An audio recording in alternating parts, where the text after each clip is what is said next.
Thank you for joining us again on the Mesa Minute. I'm your host, Ashton Hackney. Tonight we have a returning guest, Krystal Johnson. You can find the earlier podcast to her tortoise rescue on the 80 Hackney Journalism website.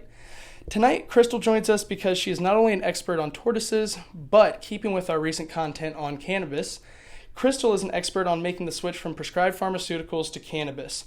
Krystal, thank you for joining us again. Thanks for having me. Tell us about your journey from prescribed pharmaceuticals to cannabis as a means of treatment for certain ailments.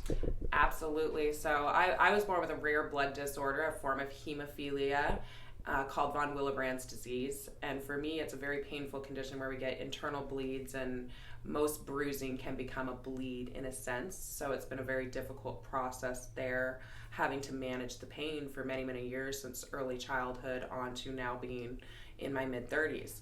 So always looking for pain relief has been something there, and unfortunately doctors' first method for that tends to be Percocets or Somas or any sort of form of painkillers, really. And you really tend to live your life based on those, and they become so unhealthy for you that you gain weight, you lose your quality of life, you don't have energy anymore, you tend to take for granted the things you really miss, and you get a sedentary lifestyle.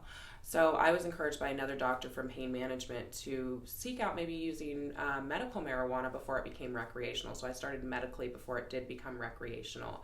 And for me to see the major overturn of relief that I had for myself was just phenomenal.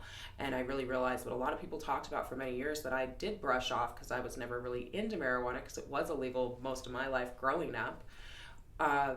It changed my life. It really did. It gave me my quality of life back. I'm able to hike, go out camping, fishing, and being able to have edibles and things like that, and access to educational materials when I go to a dispensary and ask the questions that I need for my health has made it such an open world for us with health issues to be able to get out there and just relive our lives.